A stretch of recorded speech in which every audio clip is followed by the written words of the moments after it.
परशुराम कौन थे, जिनको भगवान शिव ने अमोघ और अजय शस्त्र देकर इंसान से भगवान बना दिया। अति प्राचीन काल में सहस्रबाहु नामक एक मदांध राजा हुआ है। कहते हैं उसकी 1000 भुजाएं थी, इसी से उसका नाम सहस्रबाहु पड़ा। हो सकता है भुजाएं उसकी 2 ही हों, पर 500 सहयोगी राजा उसके ऐसे रहे हों जो हर बात में उसका समर्थन करते हों।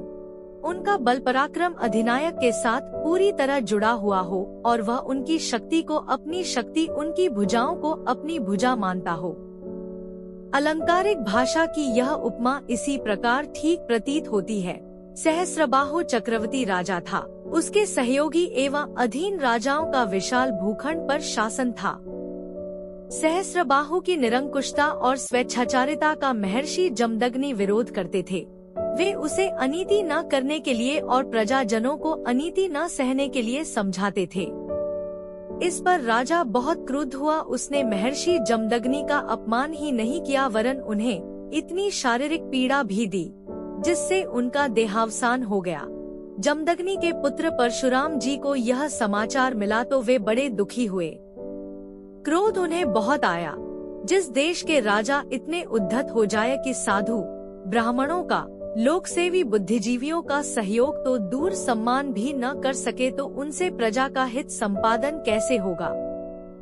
इतना ही नहीं, जिस निरंकुश शासन में ऋषियों का निर्मम उत्पीड़न हो, उसका तो ईश्वर ही रक्षक है। राजा की निरंकुशता से भी अधिक परशुराम जी को दुख इस बात का हुआ कि प्रजाजन इस अन्याय को चुप बैठे देखते सुनते रहे। अनीति के प्रतिरोध का भी साहस उनमें न रहा। जहाँ के नागरिक अनीति के विरुद्ध आवाज न उठा सकें, प्रतिशोध न सही, प्रतिरोध की भावना जिनमें न रहे, उन्हें मृतप्राय ही कहना चाहिए।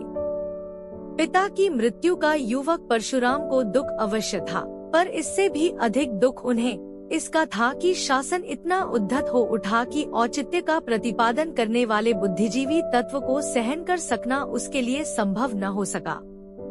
इसके अतिरिक्त उनके लिए यह भी कम कष्ट की बात न थी कि प्रजाजनों की प्रतिरोध शक्ति कुंठित हो गई। अनीति को सहन करना, प्रतिरोध के लिए कुछ न करना कायरता और भीरुता का चिन्ह है।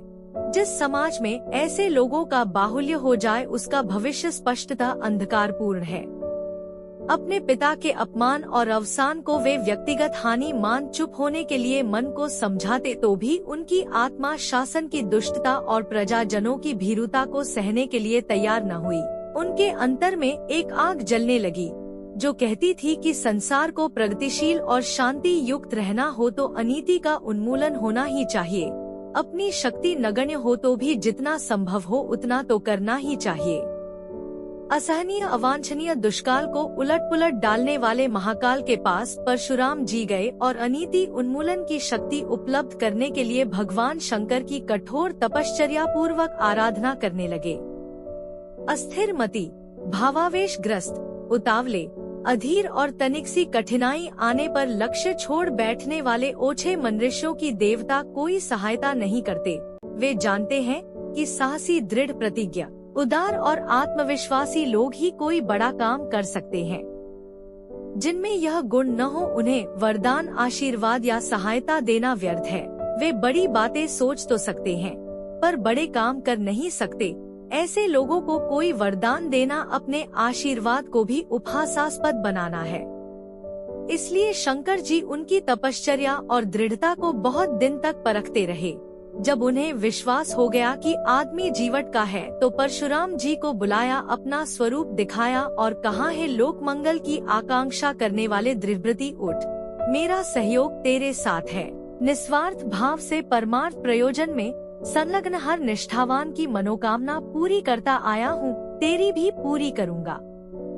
परशुराम ने महाकाल के चरणों में मस्तक झुका दिया और विनय पूर्वक कहा, प्रभो, यदि मैं व्यक्तिगत स्वार्थ के लिए रत्ती जितनी याचना भी आपसे करूं तो मुझे घृणित कुत्ते की तरह आप दुत्कार दें, पर मैं तो लोक मंगल के लिए आपसे कुछ मांगने आया हूं, सो आप प्रसन्न हैं तो मुझे वह दे जिससे उन मस्तिष्कों का उच्छेदन कर सकूं जो पाप और अन्याय से, अविवेक और अज्ञान से ग्रसित होकर अपना और संसार का विनाश कर रहे हैं।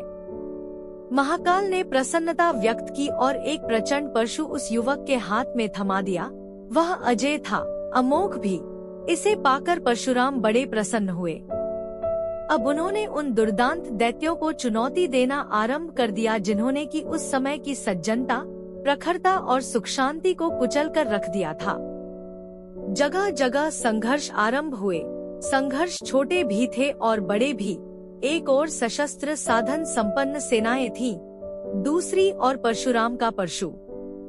संघर्ष हर स्तर पर हुए पर पुराणकारों के अनुसार विजय अंत में परशुराम का परशु ही हुआ। अनाचारियों के उतने सिर कट कर जमीन पर गिरे कि एक बार समस्त संसार में से अनाचारियों का पूरी तरह सफाया ही हो गया। कहते हैं कि छिपे दुष्टों की भी खोज चलती रही और वे छद्मवेश में जहां भी पाए गए उनके सिर काटे गए। कथा है कि 21 बार ऐसे प्रयत्न हुए और उस समय की दुर्बुद्धि का पूर्णतया सफाया हो गया। उम्मीद करते हैं आपको यह वीडियो अच्छी लगी होगी। धन्यवाद आपका।